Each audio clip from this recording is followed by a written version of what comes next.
why citizenship by investment doesn't actually matter, and why you should be looking at countries that give you citizenship by exception. So welcome back to the Traveling Report. Today we're going to go over why you shouldn't be looking for citizenship by investment and should instead be looking at citizenship by exception. As you all know, I have been a critic of the industry for a long time. I believe that citizenship by investment is used in an incorrect manner, and it's something that realistically doesn't give you all that much access in comparison to a full passport. And so with that, you can easily get it revoked. You can truly lose it in a matter of days, not even getting your money back. If that sounds like theft to you, it's because it technically is, but it's legalized theft. And so many people are looking at getting a citizenship by investment in, the Caribbean, or recently Sao Tome and Principe came out with citizenship by investment program, or Vanuatu, or wherever else. But what you don't realize is citizenship by investment applicants are second-class citizens. They're not full citizens, and they never will be full citizens. And it's built like that by design, because they know the funds that they are receiving typically are laundered money. They're people trying to escape some certain way of life. And while they say they do due diligence, and every single boutique consultancy will say they do due diligence, that due diligence only applies to a certain number of people.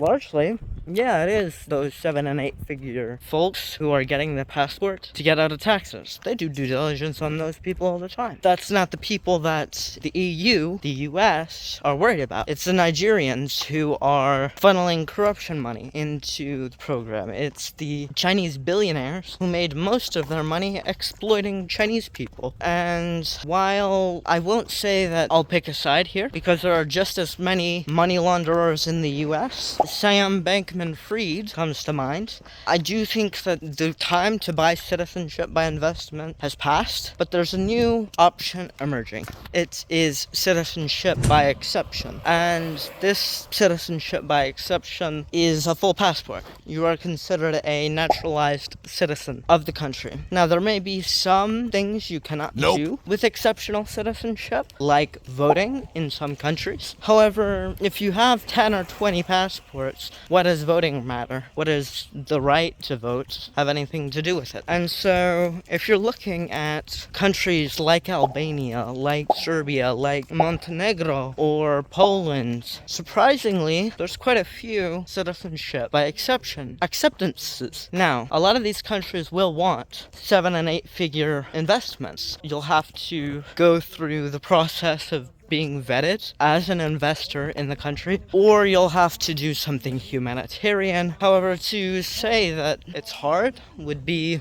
incorrect. Many people think that it's difficult, but it's just being connected to the right people. And if you can do that, then realistically you can get citizenship in a matter of weeks and or months, depending on the program. Sometimes up to a year, 2 years. And these are high quality passports. I mean, the citizenship of Albania has visa-free access to all of the Schengen zone, has bilateral treaties with the United States, not visa-free access, but bilateral treaties, and several other potential upsides to Albania. There's also Montenegro, which has access to the EU as well, and both are on a path to EU accession. And this will create large gaps in the cost of how much it'll be in the future. But today, it doesn't cost as much as you'd think. I truly hope that more and more people start realizing what's happening and they try to go after this, because a lot of these countries, they need the money, they need the investment, and that's why they're willing to give you exceptional citizenship. They're willing to let you decide for yourself whether or not you want to stay right in these countries and these areas. And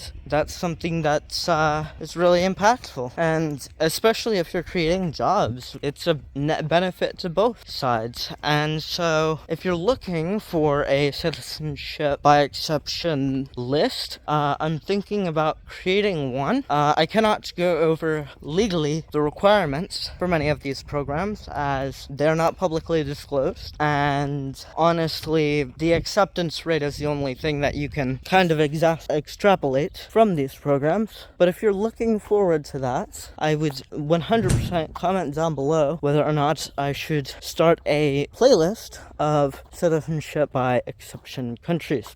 And while I think that realistically nowadays it's increasingly understood that citizenship by exception is a pathway, it just recently got discovered. And so this creates a massive opportunity for people to create long-standing relationships with countries that otherwise wouldn't have gotten investor capital. And I think that that's very good. It's something that you can look at in the near future. And if you want, we can do a one-on-one call. 15 minutes is absolutely free for your first time. If you want, you can look in the description down there and book a one-on-one call with me as a consultation. And after that, we can go over what citizenship by exception programs would be ideal for you. However, regardless, a lot of these countries, again, are in need of capital, they're in need of people, and they don't have the war on the rich that Western countries have become accustomed to. They're instead trying to build a new rich,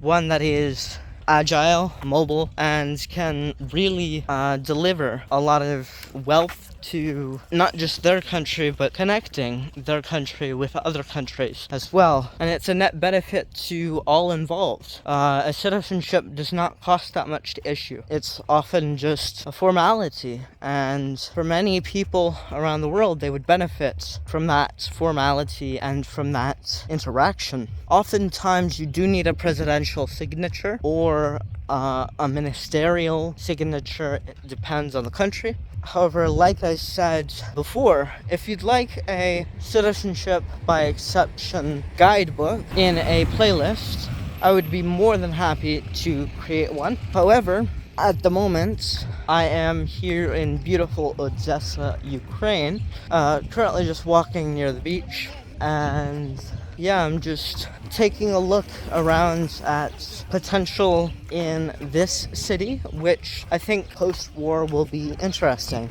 But I don't know. We'll see after the war ends, and if my predictions will come true, which you can see my predictions up here.